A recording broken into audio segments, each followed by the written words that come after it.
Alright, welcome ladies and gents. Russell T Davies has officially killed Doctor Who. Doctor Who star Jinx Monsoon unpacks Maestro, the series' wackiest, most musical villain yet.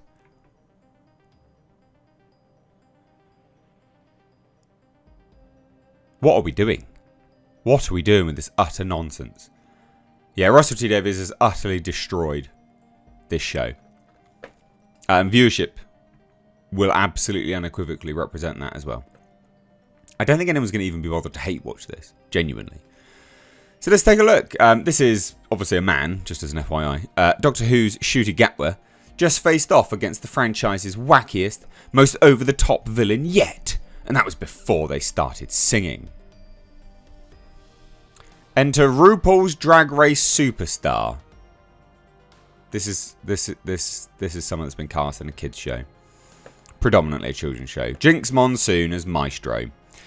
Those familiar with Monsoon's game wouldn't expect... Monsoon's game? What is that? Wouldn't expect anything else from him. The beloved two-time Drag Race winner is currently taking Broadway by storm. That's because this whole thing is taking everyone by storm, because everyone feels like they have to go along with it. If anyone with any sense, you know, had the courage to speak up, they'd be like, this is lame. No one's interested in this shit. And then it would all just die away. But anyway, wowing audiences as Audrey in Little Shop of Horrors opposite Corbin Bleu. This summer he will return to Chicago, reprising his role as Mama Morton after he became the cast's first drag performer. It's a drag performer, so it's not a she, it's a he. What are you doing? Anyway, he's not done dreaming big apparently. Monsoon's still got his sights set on becoming a Disney villain one day. Ursula, perhaps? No? What about one of the ugly sisters from, you know, what was it? The I can't remember what it is. What? One of them.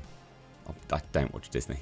So, anyway, I'm available. People know how to get in contact with me. I got a great laugh and I can sing. I was raised by Ursula, the sea witch. I can see that. While Ursula may be his mother, Monsoon tells Variety it was another much happier Disney character that inspired his zany Doctor Who villain. Ahead of the episode's premiere, he sat down with Variety to unpack Maestro's fearsome, fabulous arc.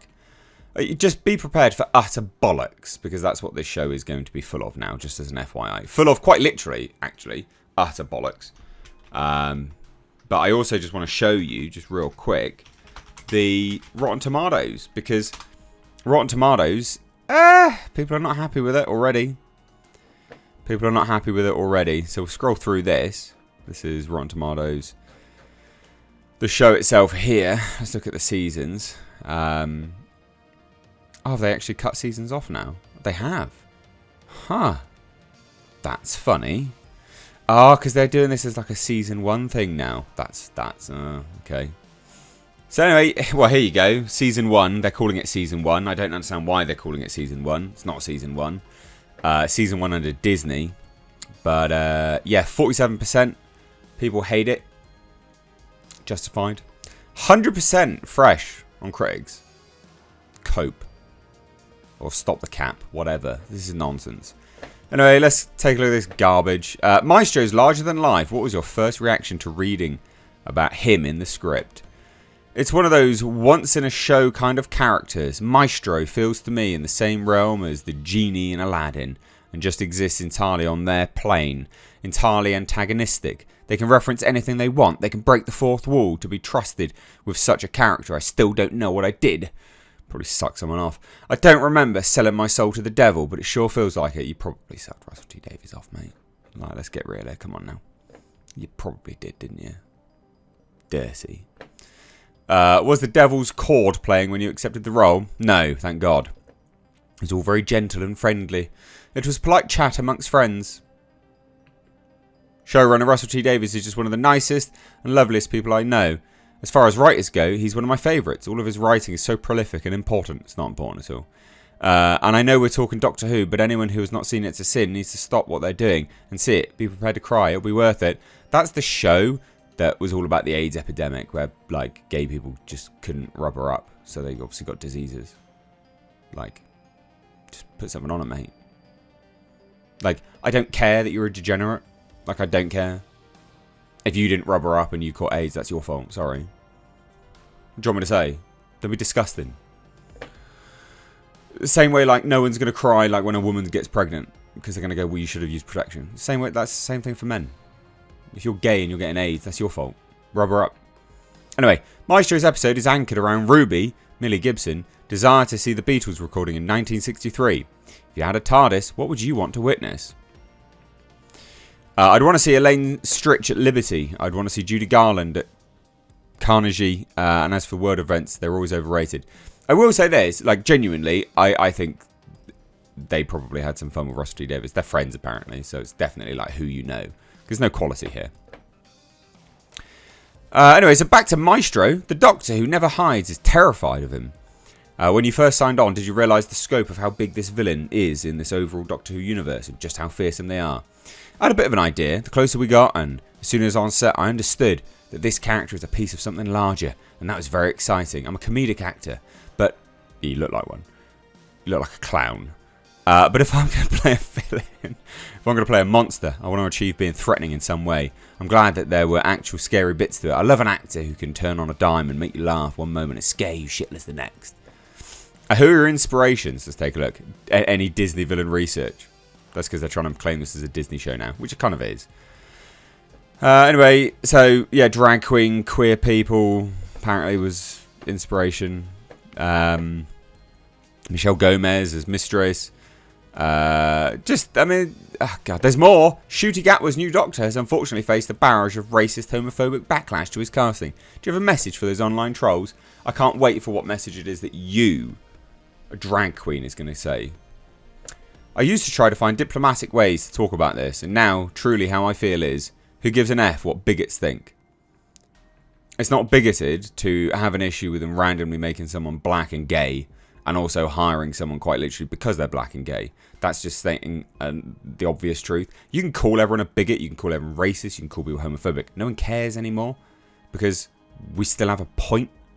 You can say whatever you want, but you're not actually telling everyone why they're wrong, which is the funniest part of it all. Anyway, a more optimistic way, an idealistic way of looking at this is that popular opinion is not on their side. Yes, it is.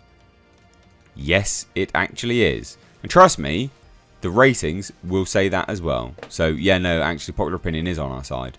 And it's not that we're bigots. It's not that you're racist or homophobic either. It's stating the bloody obvious. This is a diversity hire.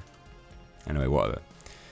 They're a very loud group, and they're growing louder as they grow smaller. That's not true. With every way they lash out in this way, the conservative right has decided to take an all-out war against trans people, queer people, and people of colour. How can you say that about the UK, you absolute spazoid? We have like half the third world here. We just keep letting them in daily. So no, we're not having a war on people of colour, you tard. Not TARDIS, you're a tard. And claim that's not what they're doing, but that's clearly what they're doing. Numbers are not shrinking. For every transphobic, racist, bigot Doctor Who fan that we lose this season, there are going to be 3 to 5 new fans who are coming in for the representation.